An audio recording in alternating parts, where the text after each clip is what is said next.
ജോലി ചെയ്യടി കൊച്ചേ. ഇതിപ്പോ രണ്ടും അവതാളത്തിലാ. ഇങ്ങനെയാണോടി സാധകം ചെയ്യുന്നേ? ദേ ആന്റി അമ്മച്ചി വെറുതെ എന്നെ ദേഷ്യം പിടിപ്പിക്കരുത്. കാലത്തൊരു കട്ടങ്കാപ്പിയുടെ ബലത്തിൽ ഈ പണിയൊക്കെ ചെയ്യുന്നത്. ഏത് പണി ഇപ്പൊ അവതാളത്തിലായത്? ദേ അങ്കിളിനെ കണ്ടില്ലേ, നല്ല സ്മാർട്ടായി ചിരിച്ചുകൊണ്ടിരിക്കുന്നത്. പിന്നെ എത്ര തുടച്ചാലും ഉള്ളതുപോലല്ലേ ഇരിക്കൂ. എടി എടി, നിന്റെ വാചോടി ഇത്തിരി കൂടുന്നുണ്ട് കേട്ടോ.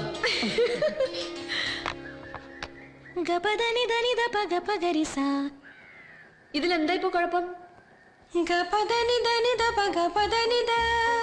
പിന്നെ ഞാൻ അതിന് കേസ് ഇത്രയൊന്നും അല്ലല്ലോ. സിനിമാ പാട്ട് മുഴുവൻ ഇത്രയും അങ്ങോട്ടും ഇങ്ങോട്ടൊക്കെ മാറിന്ന് പറഞ്ഞിട്ട് പോലീസ് പിടിക്കോ? എന്നാലും തോറ്റു തരാൻ മേല. ഒറ്റയ്ക്കൊറ്റയ്ക്ക് പറഞ്ഞ് നീ എവിടെ കയറി പോവാ? വല്ല വീട്ടിലും ചെന്ന് കയറേണ്ടതാ. എന്നാ പിന്നെ ആന്റി അമ്മച്ചി കയറിയും തുടച്ചോ. എടി കൊച്ചേ, ഓർമ്മ വെച്ചപ്പോ മുതല് എന്റെ അച്ഛനും അമ്മയൊക്കെ ആന്റി അമ്മച്ചിയായിരുന്നു.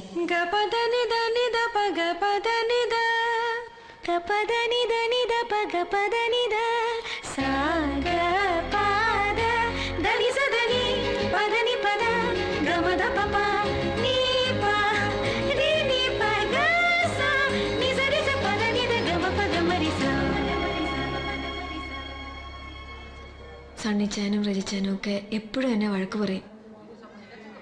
നീ കാരണം അമ്മച്ചി ഞങ്ങളുടെ കൂടെ വരാത്തതെന്ന്. എൻ്റെ കല്യാണം നടത്തിയിട്ട് കാനഡയിലേക്ക് പോകണമെന്നായിരുന്നു അമ്മച്ചിക്ക്. 7ാം ക്ലാസ്സിൽ തോറ്റ പെണ്ണിന് ഇന്നത്തെ കാലത്ത് ഏത് ഉദ്യോഗസ്ഥനെ കിട്ടാനാ? ഇപ്പോഴല്ലേ മനസ്സിലായത്. അതാ ഇവിടെ വരുന്ന ആലോചനകളൊന്നും നടക്കാത്തേന്ന്. നടന്നാലും നടന്നില്ലേലും അടുത്ത ആഴ്ച ഫ്ലൈറ്റിന് ടിക്കറ്റ് ബുക്ക് ചെയ്യാം. കച്ചവടം നടന്നിട്ട് വീടും പറമ്പും ഒഴിഞ്ഞു കൊടുത്തില്ലേ നാണക്കേടല്ലേ? അവളെ ആരുടെയെങ്കിലും കയ്യിലേൽപ്പിക്കാതെ എങ്ങനെയാടാ? എത്ര നാളായിട്ട് ഞങ്ങളിത് പറയുന്നു, എന്നിട്ട് നടന്നോ? അതെങ്ങനെയാ? പെണ്ണിന് ചില്ലറക്കാരിയൊന്നും പോരല്ലോ. ആ കോൺവെന്റിലെ സിസ്റ്ററെ ഏൽപ്പിക്കാം. ഹോസ്റ്റൽ ഫീയും കൊടുത്താൽ മതിയല്ലോ. അവിടെ കൂടെ കൂടെ സമൂഹ വിവാഹമൊക്കെ നടക്കുന്നല്ലേ. വെറുതെ വേണ്ട, അവളുടെ പേര് കുറച്ച് പൈസ ബാങ്കിലിട്ടേക്കാം. പണം കൊടുത്ത് അങ്ങനെ ഒഴിവാക്കാവുന്ന ബന്ധമാണോ? എന്നാ വേണ്ട, അവളെയും കെട്ടിപ്പിടിച്ചിരുന്നു. അല്ലാതെ പിന്നെ ഫ്ലൈറ്റിലൊക്കെ ഇരുന്ന് യാത്രയാണല്ലോ ആരോഗ്യമുള്ളപ്പോഴല്ലേ അമ്മച്ചി കൊണ്ടുപോകാൻ നോക്കൂ. കിടന്നു പോയാൽ പിന്നെ സണ്ണിച്ചാൻ പറഞ്ഞ പോലെ വല്ല അസുഖം വന്ന് കിടപ്പിലാൽ ആന്റി അമ്മച്ചി ഇവിടെ ആരും നോക്കും? ഞാൻ വല്ല ചെക്കനെ കല്യാണം കഴിച്ച് നാളെ അങ്ങ് പോകും. അതോർത്തോ? സണ്ണിച്ചാൻ പോകാനുള്ള ടിക്കറ്റൊക്കെ എടുത്തോളൂ. ഞാൻ നാളെ തന്നെ മഠത്തിലേക്ക് മാറിക്കൊള്ളാം.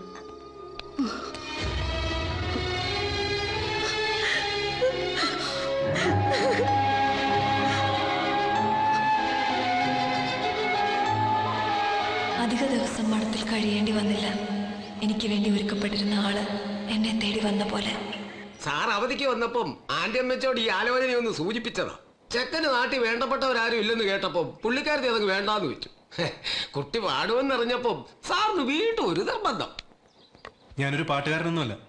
എന്നാലും കൽക്കട്ട നഗരത്തിൽ ജീവിക്കുന്ന ഒരാൾക്ക് ഹിന്ദുസ്ഥാനി രവീന്ദ്ര സംഗീതമൊക്കെ മറന്നൊരു ജീവിതമില്ല. അതുകൊണ്ട് സംഗീതം അറിയാവുന്ന കുട്ടിയാന്ന് കേട്ടപ്പോ കൂടുതൽ താല്പര്യം. അയ്യോ, ഞാനങ്ങനെ സംഗീതമൊന്നും പഠിച്ചിട്ടില്ല. വെറുതെ മൂളുകയല്ലാണ്ട്.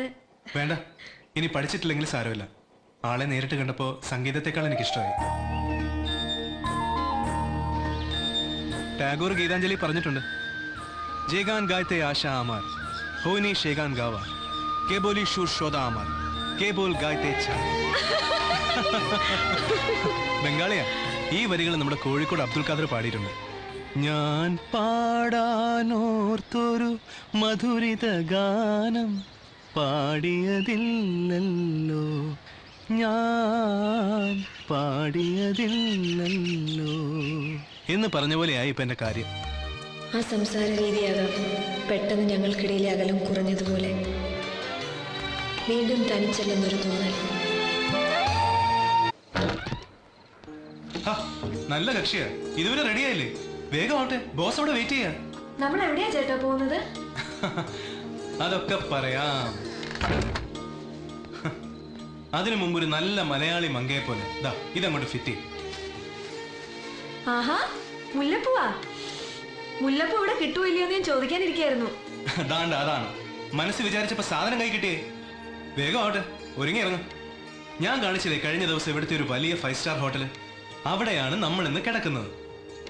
വേണ്ട ഏട്ടാ, ഈ വലിയ ഹോട്ടലിലൊക്കെ പോയി കഴിഞ്ഞാൽ ആകെപ്പാടൊരു വെപ്രാളാ. സമാധാനമായിട്ടൊന്നും കഴിക്കാൻ പറ്റില്ല. വലിയ വലിയ ഹോട്ടലുകളും വലിയ ആൾക്കാരുമായിട്ടൊക്കെ മിങ്കിൾ ചെയ്യാൻ പഠിക്കണം.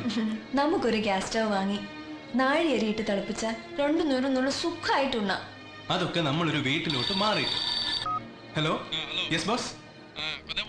आध घंटा अमरा खाने पहुंचे जाओ ओके ओके കേളവന് നിന്റെ പാട്ട് കേൾക്കാനുള്ള തിരക്കാ. ആർക്ക്? അത് ഞാൻ പറഞ്ഞില്ലേ, എന്റെ ബോസിന്. വേണ്ട കേട്ടോ, ഞാൻ അങ്ങനെ ആരുടെ മുന്നിൽ പാടാനൊന്നുമില്ല. അങ്ങനെയാണ് ഞാനോട്ട് വരുന്നില്ല. അത് കൊള്ളാം.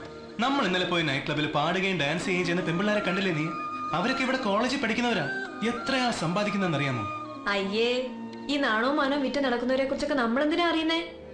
ഹരിയാൻ എന്താ പറ്റിയപ്പോ ഇങ്ങനെയൊക്കെ തോന്നാൻ? നാട്ടിലെ പോലെ അല്ല, ചില കാര്യങ്ങളിലൊക്കെ നമ്മൾ പ്രാക്ടിക്കൽ ആണ്. ഇവിടെ പണത്തിനാണ് വില. അപ്പൊ പണം ഉള്ളവൻ പറയുന്നത് നമ്മൾ കേൾക്കണം. ഒരു വലിയ വീടൊക്കെ വാങ്ങി നമുക്ക് മാറണ്ടേ? വലിയ വീടൊന്നും വേണ്ട. ഒരു മുറി, ചെറിയൊരു അടുക്കള, പിന്നെ ഒരു കുളിമുറി. അതൊക്കെ നീ വിചാരിച്ചാ ഉണ്ടാക്കാവുന്നതേ ഉള്ളൂ. അതിനുള്ള കഴിവും സൗന്ദര്യവും ഒക്കെ നിനക്കുണ്ട്. ബോസ് നല്ലയാളാ. നമുക്കിവിടെ സ്വർഗം പോലെ കഴിയാം. ചിലതൊക്കെ ഒന്ന് കണ്ണടച്ചാ മതി. എന്തേ പറഞ്ഞു വരുന്നത്? ഇതിനാണോ എന്നെ കല്യാണം കഴിച്ചത്? കൃഷ്ണ, ഞാൻ അയാളുടെ നിന്ന് കുറച്ച് കാശ് വാങ്ങിയിട്ടുണ്ട്. നിനക്ക് അത് തിരിച്ചു കൊടുക്കാൻ കഴിയും. പ്ലീസ്, നീ എന്നെ ഒന്ന് സഹായിക്കണം. നിങ്ങൾ ഈ പറയുന്നത് ആർക്കോ കാശ് കൊടുക്കാനുണ്ടെന്ന് പറഞ്ഞിട്ടല്ലേ നിങ്ങൾ എന്റെ മാലയമളയൊക്കെ ഊരിക്കൊണ്ടു പോയത്? കൃഷ്ണ, നല്ല ഒന്നാം തരം ഡയമണ്ട് നെക്ലസ് ആ ബോസ് നിനക്ക് വേണ്ടി വാങ്ങിച്ചു വെച്ചിരിക്കുന്നത്.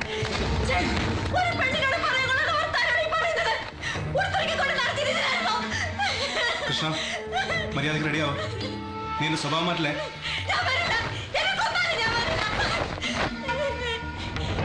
നീ വരില്ല. ഇത്രയും ദിവസം നിന്നെ തൊടാതെ കൊണ്ടുവരണം. പിന്നെ എന്തിനാ വിചാരിച്ചത്? മര്യാദക്ക് ഞാൻ പറഞ്ഞ പോലെ നിന്നില്ലെങ്കിൽ നിന്റെ ഈ മോന്തയുണ്ടല്ലോ, ആസിഡ് ഒഴിച്ച് കരച്ചുകളെ ഞാൻ.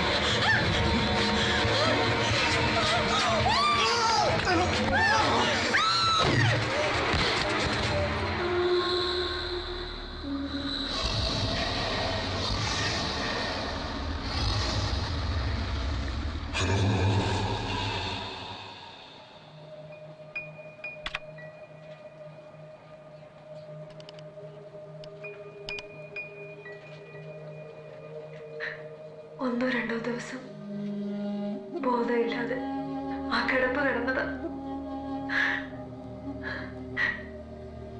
വിശപ്പും ദാഹം സഹിച്ച് ഒന്നലറി വിളിക്കാൻ പോലും കഴിയാതെ